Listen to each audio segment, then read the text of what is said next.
సత్యసాక్షి అనుదిన మన్నా ద్వారా మీ అందరికీ శుభోదయం. ఉదయకాల సమయంలో అనేక మంది పిల్లలు నూతన అకాడమిక్లు వెళ్తున్నారు. వారందరికీ పరలోకం పరిచయాలు ఆత్మీయతల తరపున best of luck, all the best. చక్కగా చదువుకొని నూతన క్లాస్లో మంచి విజయం పొందుకోవాలని కోరుకున్నాను. అలాగే ప్రార్థన చేస్తున్నాం, తల్లిదండ్రుల దేవుడు మీకు ఆర్థికమైన వనరులు సమకూర్చులాగన. నేడు యొక్క వాగ్దానము 126 సంకీర్తన 3వ వచనం. యెహోవా మన కొరకు గొప్ప కార్యములను చేసి ఉన్నాడు. నిజమే ప్రియ కుమార్తె, నేనైతే చెప్పగలను, ఇలాంటి అకాడమిక్ ఇయర్లో అడుగు పెడుతున్నానంటే అది దేవుని యొక్క గొప్ప కార్యం నా పట్ల. ఒక విధంగా ఒక విద్యార్థిగా చూస్తున్నప్పుడు నా హ్యాండ్ రైటింగ్ చాలా బాగోతుంది, కానీ ప్రతి సంవత్సరము ఆయన కృపను చూపి దేవుడు నన్ను విజయవంతుడిగా చేస్తున్నాడు. నేను 10th రాస్తున్నప్పుడు మా యొక్క వీధిలో ఒక 26 మంది రాస్తే అందులో ఒక్కనే పాస్ అయినాను. అది నా జ్ఞానం కాదు, ఎందుకంటే నాకన్నా బాగా చదివిన వాళ్ళు ఉన్నారు, వారు అనేకసార్లు క్లాస్ ఫస్ట్ వచ్చిన వాళ్ళు ఉన్నారు. కానీ నేను చెప్పగలను దేవుని గొప్ప కార్యము.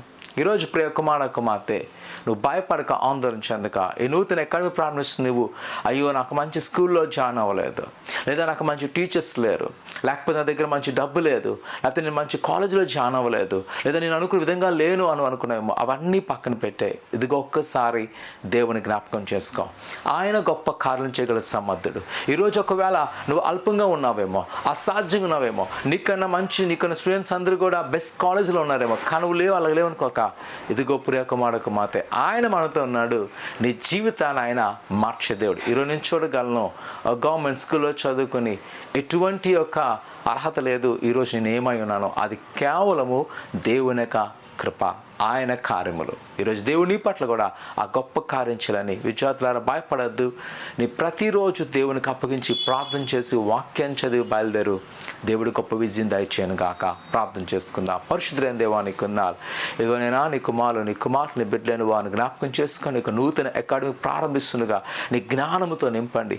అని ఇదిగో తండ్రి, నువ్వు ఇచ్చిన వాగ్దానం ప్రకారం గొప్ప కార్యములు చేయబడుతున్న దేవా, నీకు ఉన్నారు. అని ఎవరికైతే ఫీజులు కావాల్సినాయో, అని ఎవరికైతే ఏవైతే వనరులు కావాల్సినాయో వాటి మీరే సమకూర్చబడుతున్న దేవా, నీకున్నారు. నీ ధనంతో నింపబడుతున్న దేవా, నీకున్నారు. నీ వనరులతో నింపి ఆశించి ఫలింపచేసి నడిపించమని యేసు నామమున తండ్రి, ఆమేన్. భయపడద్దు, ప్రభు మీకు తోడే ఉండుగాక. ఆమేన్.